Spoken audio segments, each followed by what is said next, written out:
So hi, welcome again to Jharkhand Journey. This is the sixth video of land related regulation of Jharkhand. छोटा Nagpur tenancy act का पाँचवा, छठा, सातवां chapter आज cover करेंगे। ये तीनों छोटे छोटे चैप्टर थे, इसलिए एक ही में समेट दिया। इन तीन चैप्टर मिला के आपके 37 से लेकर 43 सेक्शन कवर हो जाएंगे। पिछले जो जितने भी सेक्शन थे हम लोग पिछले 4 वीडियो में कवर कर चुके हैं, 5 वीडियो में कवर कर चुके हैं। एक इंट्रोडक्शन था, आज ये छठा वीडियो है। तो विदाउट वेस्टिंग योर टाइम चलिए शुरू करते हैं। तो चैप्टर 5 में मात्र एक सेक्शन है, सेक्शन नंबर 37, रैयत हैविंग खूट कट्टी राइट्स। ये होता है खूट कट्टी वाले जितने भी रैयत है ना, उनके अधिकार के बारे में बात करता है। इसमें 3 सब सेक्शन है, 37A, 37B, 37C करके। तो वो एग्जाम पॉइंट ऑफ व्यू से हमारे लिए इंपॉर्टेंट नहीं है, इसलिए उसको स्किप करनी है। सिंपली है कि खूट कट्टी राइट जो होता है रैयत का, वो किस सेक्शन में है, तो 37 सेक्शन में है। और कौन से चैप्टर में है, तो चैप्टर 5 में है। Moving to the next chapter, chapter number 6। इसमें 5 सेक्शन है, 38, 39, 40, 41, 42।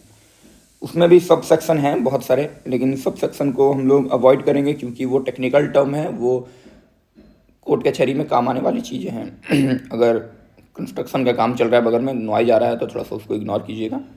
तो चैप्टर 6 में सबसे पहला सेक्शन है 38 में क्या होता है कि इसमें नन ऑक्यूपेंसी जो राइट होता है लैंडलॉर्ड का, उसमें रेट का डिसीजन होता है। तो ये कहता है कि rate of rent decided on the agreement between landlord and the non occupancy रैयत। सॉरी, यहाँ पे रैयत लिखा जाएगा, रैयत टाइपिंग मिस्टेक है। तो लैंडलॉर्ड और नन ऑक्यूपेंसी रैयत के बीच में रेंट का जो रेट है वो डिसाइड कैसे होगा, वो तो जो उनके बीच का एग्रीमेंट हुआ है उससे डिसाइड होगा। रजिस्ट्रेशन के समय ही एग्रीमेंट होता है। रजिस्ट्रेशन कौन सा सेक्शन में है, तो वो हमारा 25-26 सेक्शन में होता है। 39, नन ऑक्यूपेंसी रैयत will pay the rent in the same manner in which occupancy रैयत डज। तो नन ऑक्यूपेंसी रैयत जो होते हैं, जिनका उस ज़मीन पे पूर्णाधिकार नहीं होता है, तो वो जो नन ऑक्यूपेंसी जो रैयत हैं वो उसी रेट में रेंट पे करेंगे जिस रेट पर ऑक्यूपेंसी रैयत के लिए रेट को डिसाइड किया गया है। Moving to the next section, section number 40। I hope you guys understand. बहुत ही कॉम्प्लिकेटेड और बहुत ही टेक्निकल्स वर्ड यूज की गई हैं बुक्स में, बहुत सारे बुक्स में, और उसको सिंप्लीफाई करके लिखने में बहुत समस्या हो रही है भाई। तो मुझे उम्मीद है कि आप लोगों को समझ में आ रहा होगा। बहुत इससे इजी लैंग्वेज में आई कैन नॉट एक्सप्लेन। तो moving to the section 14, section 40 कहता है कि रेंट ऑफ नन ऑक्यूपेंसी रैयत शैल नॉट इनहेंस, मतलब कि बढ़ाया नहीं जाएगा।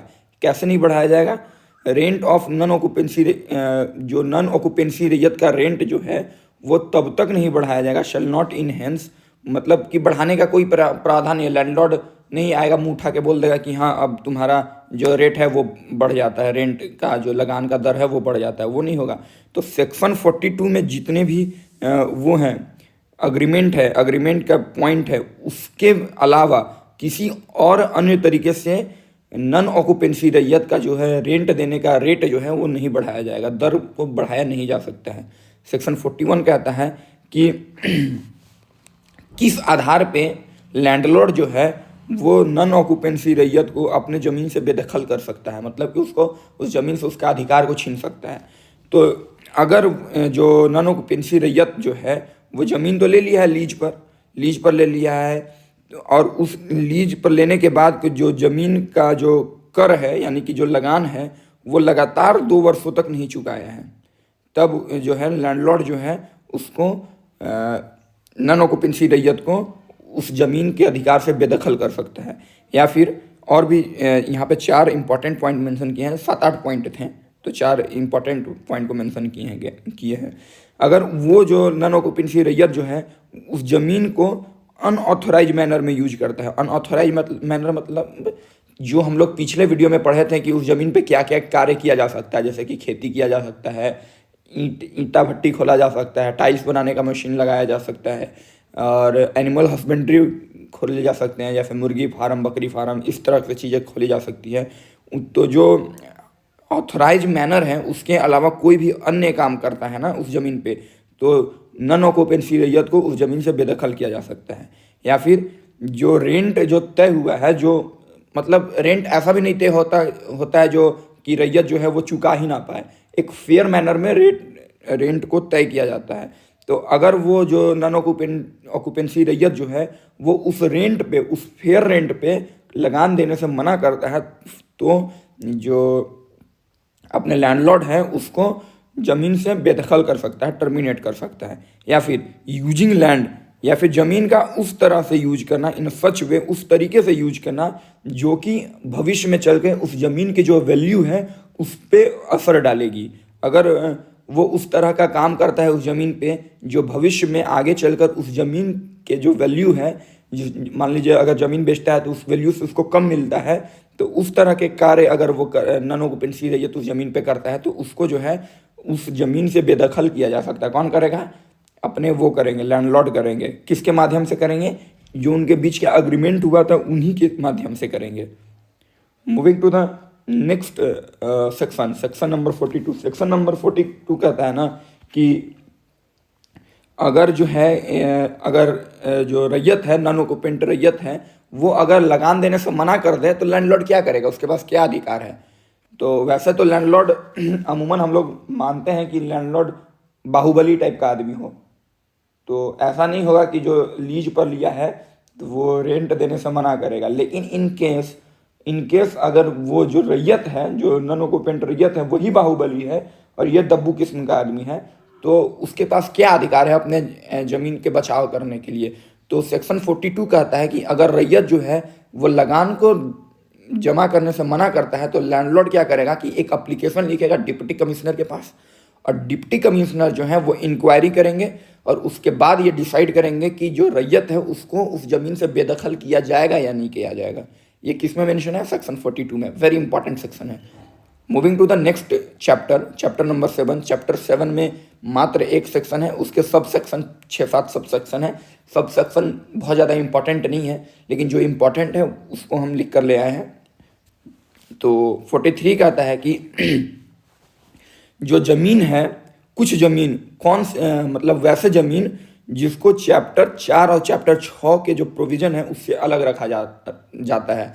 मतलब ऐसा नहीं है ना कि हर ज़मीन का टैक्स ही दिया जाएगा। तो कुछ ज़मीन जो हैं जिन पर टैक्स नहीं लगती है, तो टैक्स नहीं लगती यानी कि चैप्टर 4 और चैप्टर 6 उससे नहीं चलती हैं वो। तो वो कौन सा ज़मीन है जो चैप्टर 4 और चैप्टर 6 के अंतर्गत जितने भी प्रोविज़न हैं, जितने भी धाराएं हैं उनसे बाहर है। तो कहता है 43 कि पेमेंट ऑफ लैंड, उन ज़मीन का पेमेंट यानी कि रेंट शैल नॉट अप्लाई, वो अप्लाई नहीं होता है उन वैसे ज़मीनों पे जो कि गवर्नमेंट के द्वारा एक्वायर किया गया है, लोकल अथॉरिटी के द्वारा एक्वायर किया गया है, रेलवे कंपनीज उसको ली हुई हैं, कंटेनमेंट बोर्ड के पास ज़मीन है, या फिर वो ज़मीन जिसको रोड, कैनाल, डैम या फिर कोई भी पब्लिक इंटरेस्ट के लिए बिल्डअप किया गया है, उन ज़मीनों का टैक्स नहीं लगेगा, लगान नहीं लगेगा। तो 43 कहता है कि वैसी ज़मीनें जिनको पाठ संख्या 4 और 6 के धाराएं से अलग रखी गई हैं। तो कौन सा ज़मीन है? तो वैसा ज़मीन जो कि सरकार द्वारा अधिगृहित की हुई है, लोकल अथॉरिटी, रेलवे कंपनी या सैन्य ठिकानों द्वारा अधिगृहित की हुई है, उन वैसे ज़मीनों पे जो है कि रेंट नहीं लगता है, लगान नहीं लगता है। या फिर उस तरह की ज़मीनें जो पब्लिक यूजेज में काम आती हैं, जैसे कि रोड हो गया, नहर हो गया, बांध हो गया, इन सब तरह की जो ज़मीनें हैं उन पर रेंट नहीं लगती हैं। तो that's all for today. Chapter 4, 5, 6, 7 खत्म हो गई हैं। चैप्टर 8 बहुत लंबा है, आई थिंक वो 30 to 45 मिनट जाएगा ही जाएगा। तो मिलते हैं नेक्स्ट चैप्टर में। तब तक के लिए अगर आप जो हैं ये इस स्लाइड को अपने सेल्फ स्टडी के लिए लेना चाहते हैं तो आप जो हैं वो हमारे टेलीग्राम चैनल झारखंड जर्नी को ज्वाइन कर सकते हैं। यहाँ पर सारे नोट्स, सारे PDF और भी जैसे कि इंडियन पॉलिटी हो गया, जियोग्राफी हो गया, उससे रिलेटेड जितने भी नोट्स हैं हम लोग वहीं पे शेयर करते हैं। अगर चैनल नहीं मिल रहा है तो आप व्हाट्सएप पे DM कर सकते हैं, इस नंबर में हम लोग आपको लिंक प्रोवाइड करा देंगे। So that's all for today. मिलते हैं नेक्स्ट वीडियो में। I hope you are doing well. Preparation में लगे रहिए, एग्ज़ाम होगा जून या जुलाई के आसपास एग्ज़ाम होने वाली है। Thank you.